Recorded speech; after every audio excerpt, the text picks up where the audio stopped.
Hey everyone, Victor with Ventobot here, and welcome to another episode of Don't Kill the Messenger, where today we're going to be really diving into quite a few things.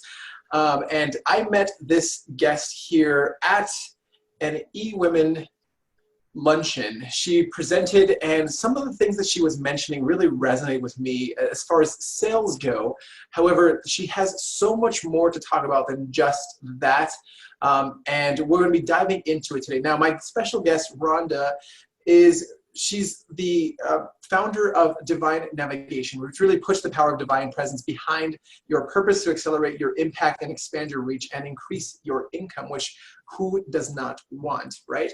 So now, once that is done, once you have those initial conversations as far as sales, and we'll talk about that today, you need to have people coming in to actually have those conversations with. So before we begin, head on over to ventobot.com/book to get your free copy of the Complete Automation Strategy, our 4 phases that we take our private clients through to generate never-ending leads. Now, welcome in my guest today, Rhonda. Hey, Rhonda, how you doing? Hey, Victor.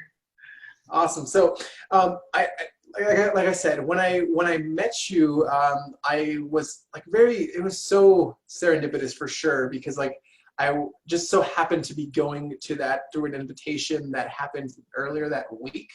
And I was like, oh, sure, why not? I'll head on over.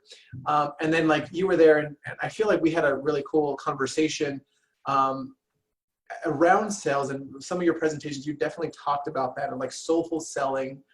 And I know it's like a big thing for a lot of people, right? Sales people tend to like turtle up and they're like, I don't know. So what do you have to say about that to begin with? Oh, what a broad way to open me up. It's very general. First, I appreciate the serendipity. I didn't realize that was your first time that you had ever attended. That was a talk that had been booked for a year. So oh, yeah. I love the alignment of that, right? Which is one of the things about divine navigation. You know, it's like being in the right place at the right time because you are in alignment with your divine presence, with your soul. And so when it does come to selling, there's some pretty interesting perspectives that I can bring to the table, having been a professional salesperson for most of my career prior to 10 years ago, shifting in to full-time coaching and training.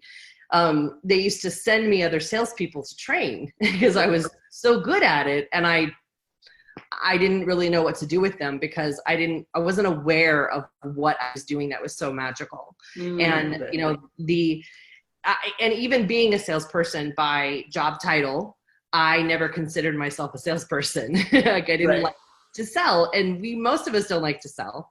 But you can't have a business without making a sale. Right. But you can make a sale without selling. Yeah. And from what I remember you talking about, I think that was one of the bigger things that I was like, I love this. Yeah. So and it's an energetic piece. So it's not like, manipulative techniques or even, specific techniques at all that have anything to do with how you're moving the other person. It is so much about the energy that we're holding, and also understanding what it is that actually makes people buy from you and what it is they're buying from you, because what you think they're buying from you and what they're really buying are often two completely different things.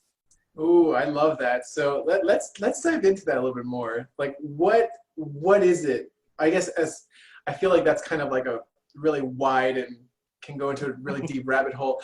But I guess if you have any specific examples that come up. Yeah, so I have tons that I could pull up if we want, visuals or anything. But think of it this way. So if we are selling something that's a commodity, right? Like, let's talk about toilet paper, because in our lockdown experience, that was a big deal for so many people. That's a commodity, and you need it and you buy it, and you usually try to pay the least for it, right? Like, but not too cheap that it's not comfortable, right? So there's and we all have different tolerances and preferences inside of that. But when it comes to service-based entrepreneurs, which, even if you are selling a product, your service goes along with it. So I like to think most of us are service-based entrepreneurs. You're getting into more nuance. Someone may pay more money to have an experience with you because of your service. And that is really based on an energy. So it isn't as simple for me to say, oh, well, I can say, well, entrepreneurs pay me to make sure that they get that to that more revenue scenario, and how I get them there, they probably don't really care about. But underneath energetically, this is where my work with divine navigation and the divine coordinates come in, because the divine coordinates tell us the one thing that people will pay you for. They do not pay you for anything but this, even if you are not aware of it. So if they're not buying from you, it's probably because you're not holding that energy and you aren't aware of it, of course. So interesting. Should I pause there? Yeah. So for me, no matter what we're talking about, right? If it's the Divine Coordinates Activation Program, if it's my Business in Your Soul program, if it's my Purpose Mastery graduate program, if it's Soulful Selling, every single person is really hiring me to empower their truth in order to recognize their potential. And that has to do with my divine coordinates. And that is what they want, whether they're conscious of it or not, because people are really buying the experience that they can sense inside of you. And so if you aren't having the right experience with yourself and holding the energy that's in alignment with your soul, you probably aren't selling as much as you could. Ooh, that is gold. I love that. So that's, I'm just out of curiosity, then how does one hold that? Well, we work with people for a period of time in order to teach them how to do that. Right, The first piece is we have to do the identification, right? So your divine coordinates, they are the specific, unique, energetic qualities that make up your soul. But the problem is that we can't distinguish them for ourselves, because everything we know ourselves to be is actually in the way of who we really are. So I guess to kind of really sidebar really quick, it's funny that you mentioned that, because I say that all the time when it comes to, like, I invest in coaches to help me look into my business and really guide me a little bit more. But I do that strategically for, I don't want to say like business coach or anything like that. I do that strategically on the marketing side for a lot of my clients. Sure. Because I think what that's meaning, I guess, or at least my interpretation of it, is that you can't look inward because it's hard, like that whole, what is that cliche phrase of like looking inward on the wine bottle or something like that. The one, you know what I mean? You can't see the picture when you're inside the frame. Right. Okay. That one. I was like, I knew there's like plenty of them. Several. That's the one. Yeah, there's several. Okay. Yeah, but it's like I think that's kind of what you're getting at, right? Like it's hard to really look because you're in your own way. We don't have perspective, right? Like there's no horizon if you're standing in a spot. You can't see it, right? There's no perspective. Yeah, you're not able to see, and we're not able to see the most amazing things about ourselves because of the experiences we've been through and how we internalize things that people said to us, right? Like all of that, I call it the gunk, right? So all that gunk is in the way on top of this bright, shiny soul that's wanting to get out. And that's what people really want from you, is for you to be fully you, to show up as you. So in order to do that, you have to really know who that is. Now, a lot of people will go, well, I know who I am. You know who you've been being. You know who you've been trained to be. You know who you're in the habit of being. That doesn't mean that's who you are. Yeah, I get that. It's really funny. I feel like I definitely still have more to learn about myself. However, like I mentioned, I realized when I talked about the sidebar, I went into another sidebar, but it was, it was, what I was trying to get at was really saying like, I feel like there's been glimpses of where I think is what you're getting at, is when you're truly in alignment, something just, people call it like flow, or you're like in the zone or something like that. But like, I know what that feels like. And I would say like 65 to 67% of the time get myself there. And it's like, I haven't fully tapped into like, how do I do it? I can explain that. But yeah, right. And exactly. It's very interesting. And I think this is why when I heard you speak, I was just like, oh my God, this is amazing. Because that was one of the biggest things for me. I was just, because it really triggered a lot of other things that happened since then. But that I feel that, like, everyone listening, I know, can understand what they've felt it before, whether intentionally or not. Yes. And that's the thing, is we usually stumble upon it.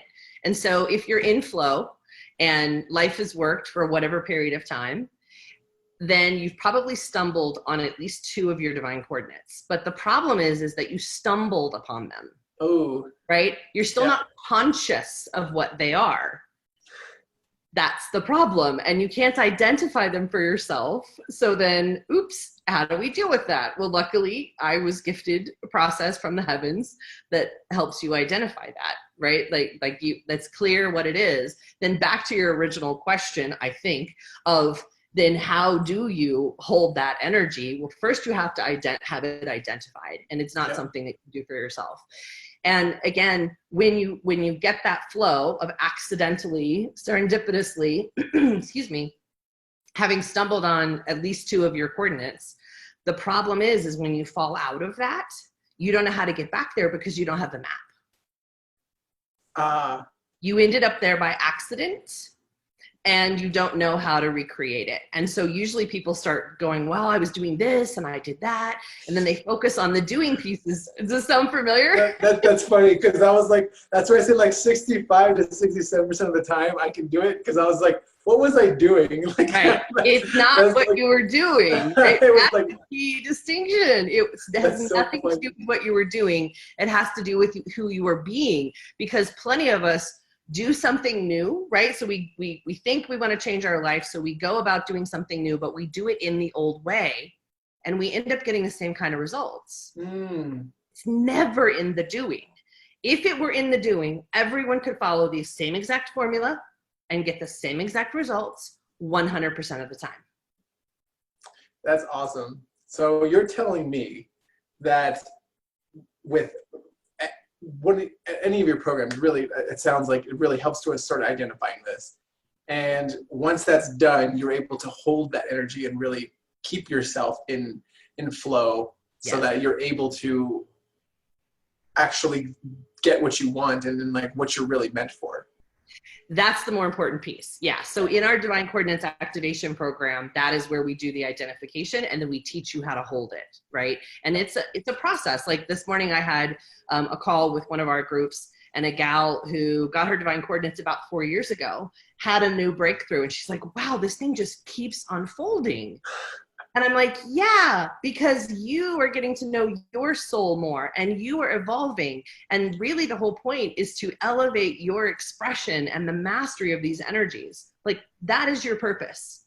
Whatever your divine coordinates are, the mastery of those energies is your purpose. And then you might choose to express it in a business, or, you know, as a parent, or whatever it is that you're doing at any given time. But that expression can change as you progress, but you always have the map for the experience that your soul wants. And so when you said the difference between what you want and then you added what you're meant for, that is so important, because what we want is so often externally referenced. And it's ego and personality driven. I think I should want this. Victor, I can't tell you how many people I've worked with that had $800,000, $1 million businesses, multi-million-dollar businesses, who built this thing, and their words are often, I built this great business that I hate. Yep. Because it's not in alignment with their soul, and it's been ego and personality driven, right? So we need to know this energetic signature about you, so that with that embodiment, you do things like go, you know what? I don't want that business. I want this business, right? And I call them downshifts. I have been involved in several downshifts of people whose names I keep confidential. Right. Of, you know, I had this big business and I hated it and I was a slave to my business. I want a life again. And then what does that look like? Because the reason we get into our business usually isn't because, for most of us, especially in the transformation space, it isn't because we were dying to run a business. We just want to give our gift, and the business is the vehicle. Ah, that's interesting. And that's okay. So funny you mentioned that. I mean, do you mind if I use the word woo-woo? No, where's my crown? Let me put on. Like, I'm talking about your energetic soul signature, and you're asking me if I'm lying. Yeah, so I say that in the sense of like you mentioned, like those in the transformational. Like I feel, even though I'm a very logical person in what I do and how I like the service I provide to people, I consider myself a transformational coach, because people think differently after how I help them. As far as like my approach to when it comes to marketing, but that at least I think is what I'm saying. Like a lot of people, like that was one of the ways I know I could help people, right? I think it was originally me helping people have better conversations. Like I've always felt, here's like a little about my past and whatnot. I've always felt like a little out of place because of the people. I feel like people just like face value conversations with. I hated that personally, and so it was more like I always felt like I was just kind of like an observer or something like that. Although I may seem very outgoing, growing up, I was one of the most, I guess, considered or like placed as the introvert, just because I didn't feel like I was like, I don't need to participate if I'm not going to have a real conversation with somebody. And I think like that eventually led to where I am now, but that is a really big thing. And that's very interesting that you said that. It's like the business is the vehicle, and it has been the vehicle to really help people in that way, essentially having better conversations with their clients, their customers, people that they really want to help. Yeah. I love that. That's interesting. Yeah. And I consider that, if you have a transformation, if you have a change that you want your fellow man to experience, to me, that's a healing. So whether or not you identify as a healer or not, you are doing a healing for your clients in that manner, because most of us don't love the business side. That's not why we started. So we really want somebody else to take care of that. Tell me what to do. Yeah. Yeah, I get that. Yeah. And then wait, just do it for me. Yeah, pretty much. I've been there too. It's kind of like, I think that's when you start to expand and grow the team around you to do the things that like don't like really like light you up, For sure. Yeah. So, oh man, I feel like this conversation can go anywhere. It's funny because I was just like, I feel like it started with, like, obviously we talked about sales and that's important. However, like that's just a small piece of when you're really in alignment with this, like where you can go. Well, the alignment is going to help increase those sales possibilities, not only in, who is drawn to you, but how those conversions go, right? To use a crass sort of terminology. I'm actually just getting a memory when we were at that luncheon. Mm-hmm. It was really funny because my kind of catchphrase is magnetize, don't market. So sorry about that. We need that's cool. Marketing mechanisms, right? But I want to just draw people to me. I don't want to have to be going like, hey, I want people like push marketing, but I go. Yeah. So I was standing waiting for the thing to start, whatever. And this woman comes up to me and she's asking me about how things work. It was also her first time at the event. And I'm like, I'm actually not in charge here, but there's just this energy that, when I'm in my energy that comes with like, oh, she knows what's happening here, which is probably true, but it doesn't mean I'm responsible for it. I get that. So then it turned out that where I had placed my stuff to sit, she was sitting right next to me. Like that's a pretty big room. And that was right. So I already had this interaction. So it just all those times when like, oh, I'm drawn to this person. I'm drawn to this person. I'm drawn to this person. That's part of it. It's super interesting because that's, I guess to kind of move this, I'm not going to take it there. I was like, Too big of an opening. I was like, yeah, this can go. And then Part two. Yeah. Like that'll be on the next episode. But that is super interesting. Like I said, like it was very serendipitous that I was like invited that week, and I was like, oh sure, why not? I'll go. Or it might have been like 2 weeks before. I don't know. But it was like that month for sure. Like I had just found out about it and I was like, just invited. And I think you were one of the first people I actually walked up to too. And I was just like, I was like, hey, I think I even asked you, like, how does this work too? Oh, I think you did. I totally yeah, forgot about I was just like, so this is my first time here. And like, I was just like, I don't know what's happening. But then I saw someone and I was like, oh, hold on. I think I have to talk to her. And like the person who was actually running it, that's the person who invited me, or one of the people that invited me. And I think I was in the middle of asking you, and then I saw her, and I was like, "Oh, wait, I think she's over there." But yeah, like it's super interesting how that happens. It's just kind of drawn. And I've been in situations like that. Like personally, I've been in situations like that. That's actually one of the things that happened with how my wife and I met, which is a whole nother story in itself. It's really fun. But that is super interesting that you said that. It's like the whole when you're owning that. Did you say owning or holding that power? Or I like probably that, said holding it. holding it? Holding it. Owning it's appropriate too. Okay. Mm-hmm. It's like, it's cool. okay. You got to own it to hold it. You got to know it to own it to hold it. Right? There you go. Yeah. All goes back to we need to identify these things first so that you can, be the embodiment of that energy. That makes sense. It's interesting because I know, thinking back to a lot of literally just rushing back a lot of things right now as far as business goes and everything we've done. Every time we've seen a super successful like increase or jump or whatever in our business, there has like I've felt that same way. And it's really interesting to like really go back and now pay attention to. This is something like I haven't really paid attention to, and I've known I've been able to do in the past, kind of. So like, what would you say to people that are they're like, I don't know about this. I'm sure there's people that are always like, this does seem a little too woo-woo, like to, you know what I mean? That's why I asked for permission earlier. So I was like, what does it get to? You have my permission. Yeah. It's an interesting, again, it's about magnetizing, right? Because people know, I mean, literally last week I was in another community where I was on a group scenario and then we were broken out into small groups.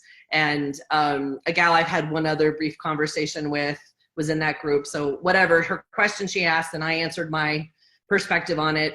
And I got an email the next day and she's like, I woke up this morning knowing I needed to talk to you. It's time that I get my divine coordinates, right? And I'll get messages that say, I had a dream about you last night.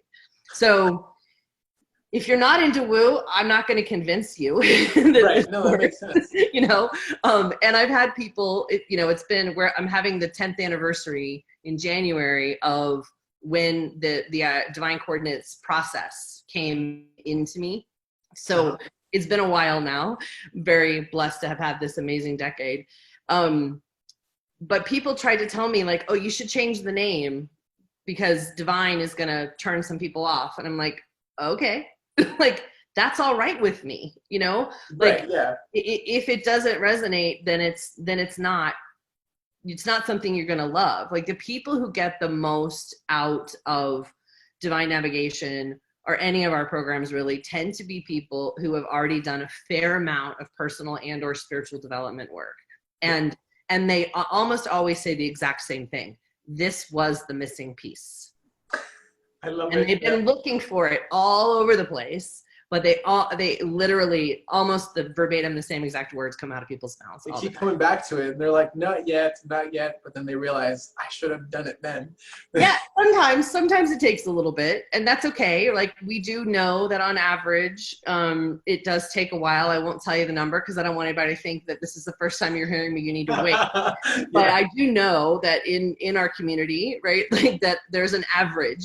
And that's because some people have taken 6 years and some people instantly. I mean, I have had people chase me around events where I wasn't speaking, I was just attending, basically going, who are you and what do you do? Right? That's what you want. Yeah. And I have one gal who swears to this day that I wouldn't tell her. And I'm like, it's not true. I did tell you, you just didn't like my answer.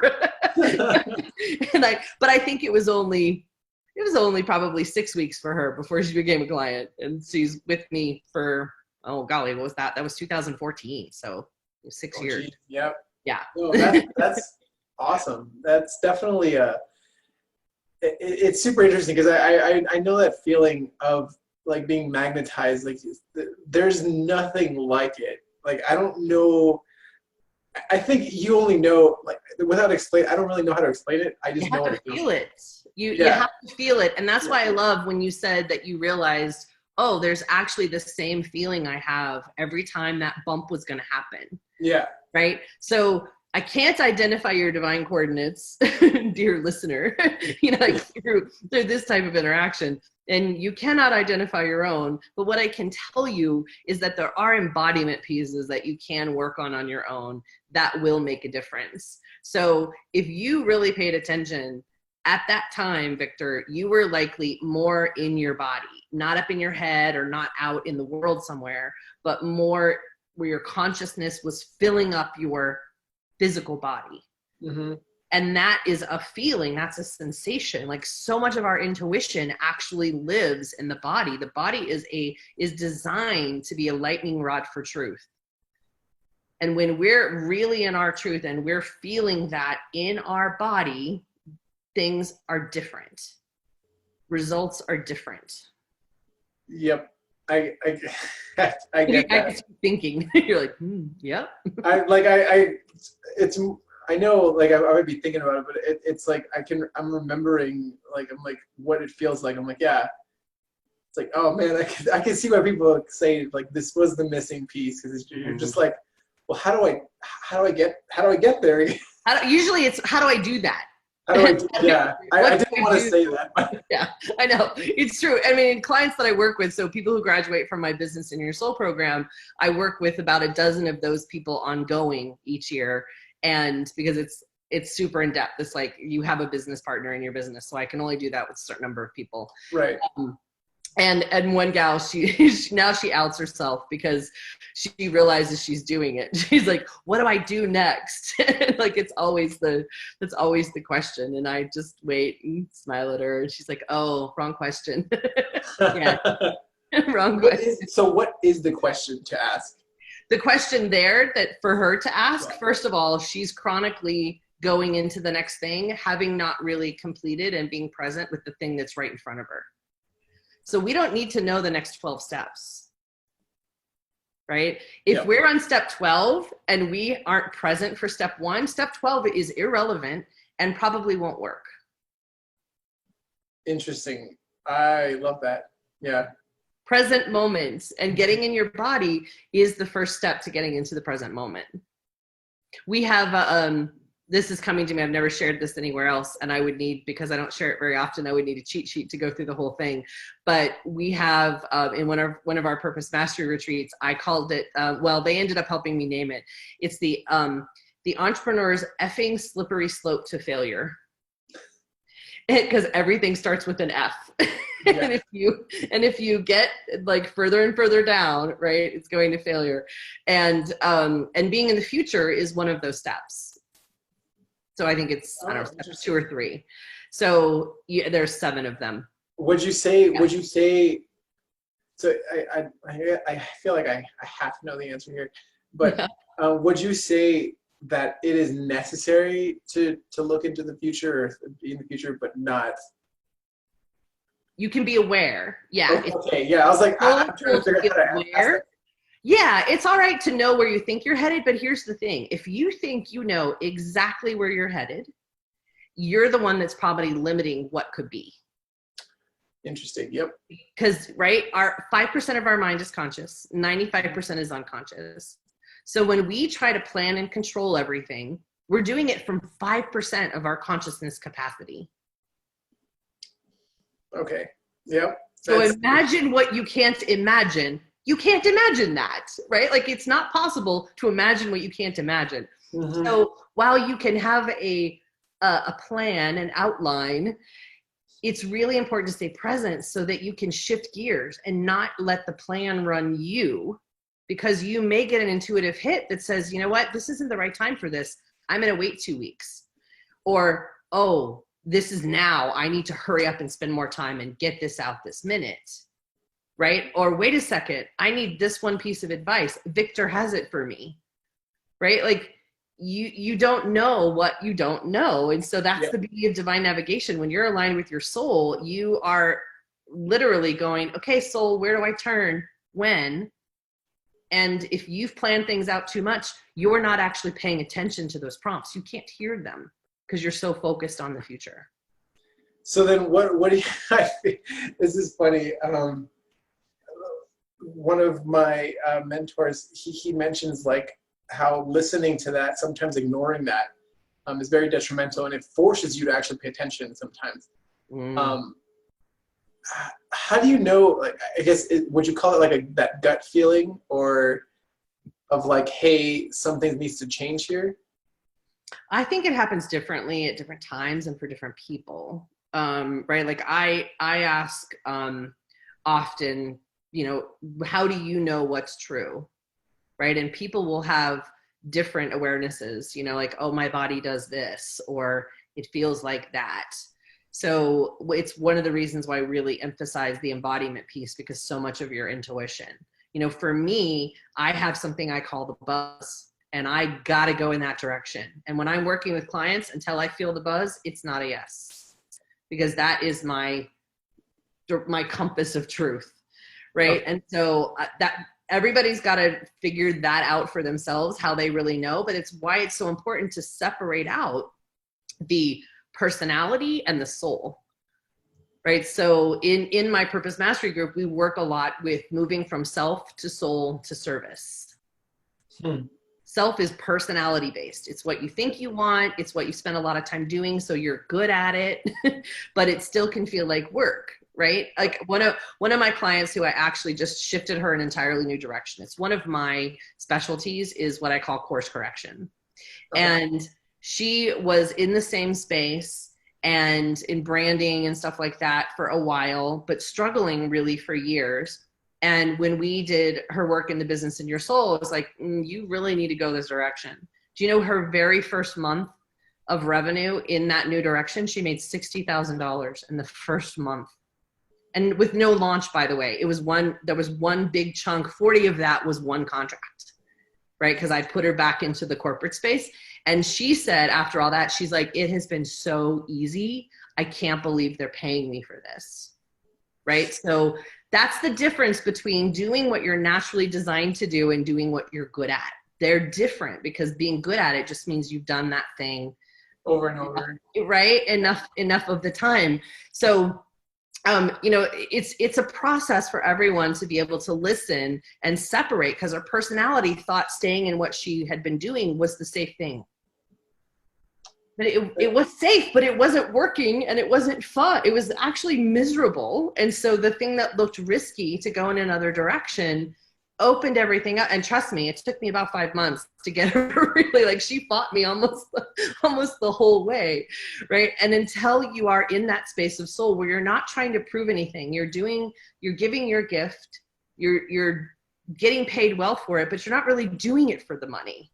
Yep. Right? The more you hold on to an agenda, those sales conversations don't go very well when you are attached to the outcome. Yeah, that's funny. I like thinking back, I was like, when I first started, it was more like, I need clients, right? And it was like a very weird conversation. I felt like desperation is a nasty cologne in your case. Wear it. Yeah, it was interesting.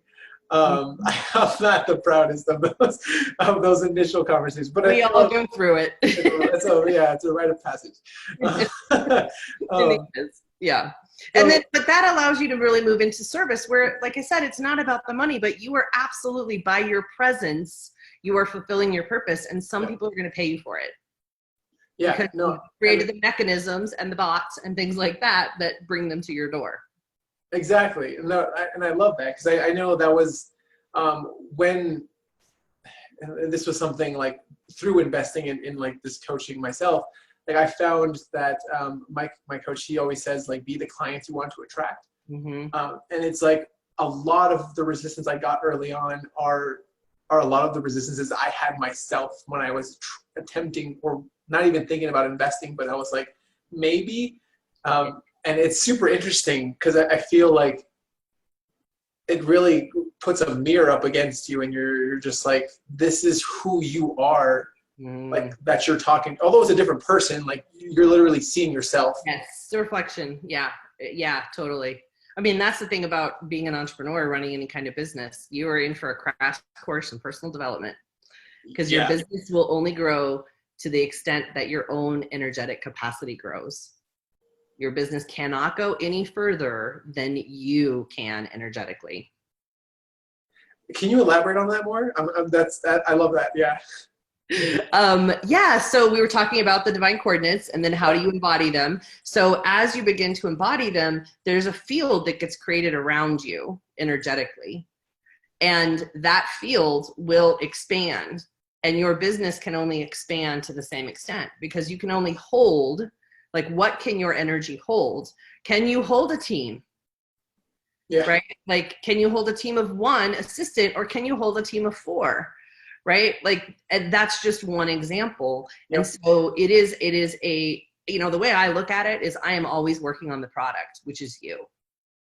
Because every business, someone is holding the energy. Someone is the container for that business. Until it goes to a certain point and takes on a life force of its own, when we're talking, that's definitely when we're in multi-millions. Yeah. Maybe a lot more common in a commodity type business, but generally there's an individual. The seed started with an individual. That individual is the container for that business for quite a while. Yeah. And maybe always. And so if if your capacity is still like down here and you don't really know who you are, and you're not clear on your boundaries, and you don't understand your ideal client, or, you run out of steam, like, because your vitality and health isn't good, right? There's a lot of things that go into it, but it's your capacity that has to grow first before your business can grow. That's interesting. That's very true. And super amazing insight from you. I appreciate that. I feel like that's things people don't realize, but they need to hear. Well, we think that business is all about the doing and the outside pieces, right? Yeah. So it's all externally referenced, when what I'm really telling you is that your business is internally sourced and your success is internally sourced. Yeah. It's not going to happen any other way. Yeah. It's definitely like I said, it is a mirror to who you are as a person. It's like I think that's kind of where I would say, like, that's kind of where that phrase comes from, of like, money just really emphasizes who you really are.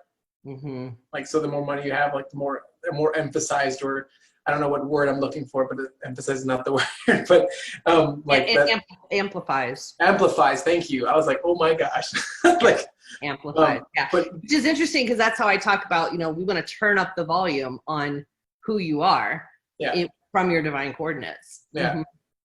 No, that's fantastic. So I know we went a little long today, but I mean, like I said, I feel like, yeah, I feel like we could go on for a long time. So I know you have something for the audience. Like, how can we find out more? Where can we get started? Yeah. So what we did was put together a little bundle of kind of business resources that, of course, are going to include in telling you how the divine coordinates work, how to use your divine coordinates in your business. And also, part of the talk you saw was a super abbreviated version of a longer training that's called Never Sell Again. And so we put that in there for everybody too. And so the way that they can get that is go to Divine Navigation, and make sure Divine is DIVINE, divinenavigation.com/Victor. Awesome. Yeah. And they can get straight there. Awesome. So yeah, head on over to divinenavigation.com/Victor to get access to that bundle of resources that it's really going to help you. Because like I said, just in meeting Rhonda, like, I swear we had, like, what do they call it? Like an afterglow at Helaman. Oh yeah. Like, yeah, afterglow. That was awesome, by the way. Like, that whole experience was my first time, and I was like, this is amazing. But like, everything that you did there, there was like some cool stuff that we did there. Like, there was like a small meditation that you did, and you really walked us through a lot of stuff. Yeah. And I was super happy that I was able to participate in that, because that really helped to, like, I don't want to, it's not necessarily enlighten, but bring to the front of some of the things that I was like, I'm dealing with this right now. I need to fix that. You know, or how can I fix that, or look for ways to better myself. But that was super interesting, and you have a lot of good resources to help a lot of people. So I'm super excited. If you're not heading over there already, definitely head over again now. And I'll add, because I had forgotten about the Afterglow, so some of those exercises I did come straight out of my 21 Days to Energetic Success course. Awesome. Okay, yeah. So that's self-paced, tiny bite size. I like to call them small but mighty. They're little Dynamite comes in small packages. So right, like 8, 9, 5, 3. Yeah, that's fine.